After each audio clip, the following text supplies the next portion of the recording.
আমাদের যে পরিমাণ হাতিয়ার চলে গেছে আমরা তো সব উদ্ধার করতে পারি না। এই যে আপনারা তখন চুপচাপ, ওই উন্নতি হয়েছে কি হয়নি নিয়ে এখানে আলোচনা করি।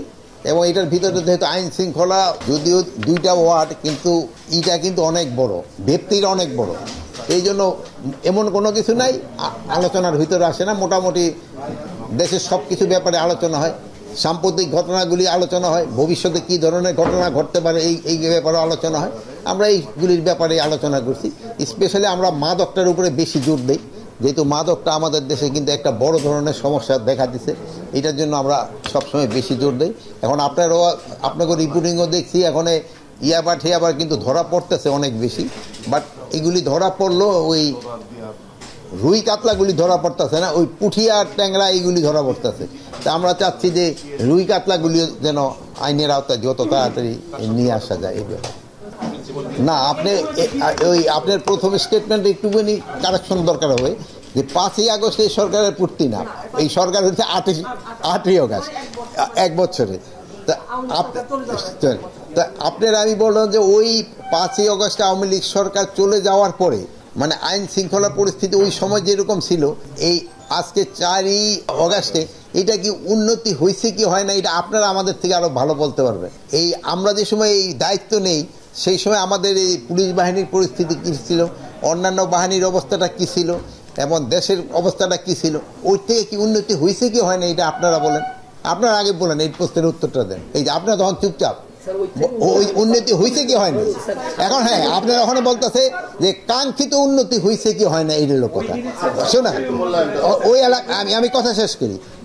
বাট আমাদের যে একটা কাঙ্ক্ষিত যেরকম একটা উন্নতি হওয়ার হয়তো আমরা অতটুকু উন্নতি করতে পারিনি। আর আমি একটা কথা সবসময় বলি, আমাদের দেশ স্বাধীন হচ্ছে কত বছর? 54 বছর।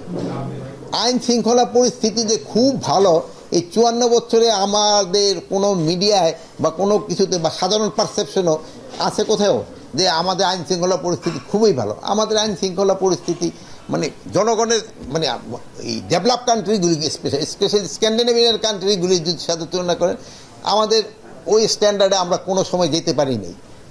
আমরা হয়তো দোয়া করবো আমরা না পারি, হয়তো ভবিষ্যতে যারা আসবে তারা যেন যেতে পারে, আমরা তো ওই স্ট্যান্ডার্ডে যেতে পারিনি। তো আমরা আমাদের লেভেলের থেকে আমরা চেষ্টা করে যাচ্ছি যতটা উন্নতি করা যায়। শোনেন, এই 3ই আগস্ট সম্বন্ধে একটা কিন্তু আতঙ্ক ছিল, 5ই আগস্টের সঙ্গে এখানে তো কোনো ধরনের আতঙ্কের কোনো কারণেই নেই। আল্লাহ দিলে সব কিছু, সব প্রোগ্রাম হবে এবং সব ভালোভাবে হয়ে যাবে আল্লাহ দিলে। এটা আপনাদের সাহায্য এবং সহযোগিতা দরকার। আপনারা বিভিন্ন জায়গাও কভার করবেন, আপনারা দেখবেন যে সব কিছু আল্লাহ দিলে ভালোভাবে হয়ে যাবে। সতর্কতা তো সরকার তো সব কিছু ব্যাপারেই সতর্ক থাকতে হয়। এই সতর্কতার জন্যই তো আমরা এই বিভিন্ন মিটিংগুলি করি এবং আপনাদেরও বলি যে আপনারাও আমাদের সাহায্য করেন। মানে বিশেষ অভিযানটা পুরো দেশেই চলতেছে, যেহেতু হয় কি এইটা ইলেকশনের আগ পর্যন্ত চলতে হবে, যেহেতু হয় কি আপনারা তো মানে অস্বীকার করতে উপায় নেই যে আমাদের যে পরিমাণ হাতিয়ার চলে গেছে আমরা তো সব উদ্ধার করতে পারি না। এইগুলো উদ্ধার করার জন্য তো আমাদের চেষ্টা সবসময় জারি আছে, চেষ্টা করতে হয়। কিন্তু হয় কি বিভিন্ন একটা হলো হয় এই সব বিভিন্ন অনুষ্ঠানগুলি হইতে গেলে অন্যান্য ক্রাইমগুলি আবার দিকে, যেহেতু বাহিনীতে একটা আপনারা এক কাজে লাগলে এখন আপনি কোন মিডিয়ার থেকে আসছেন? নিউজ আপনি যেমন এখন যদি আরেক উপদেষ্টা করে আপনি তো যাইতে পারতেছেন না। তো মানে অন্যান্য এইগুলি যেসব হয় সেসব বাহিনীগুলি একদিকে হয়ে কনসেন্ট্রেট করলে আরেক দিক দিয়ে আবার ইটা বেড়ে যায়। আরেকটা জিনিস হচ্ছে যে আপনি দেখছেন যে আমি গত শনিবার ওই মোহাম্মদ অনেক ছোট ছোট বাচ্চারা 4টারে ধরা মানে জায়গা ইসে দেওয়া হবে, তারা আসছে কিসে, আমি বললাম তুমি কেন চাপাতি নিয়ে মারতে গেলা? বল স্যার ওই আমার যাওয়ার সময় পায়ে দেওয়ার ন্যাং মারছিল। মানে এখন এই যে ইগুলি মানে আগে কিন্তু এরকম ছিল না।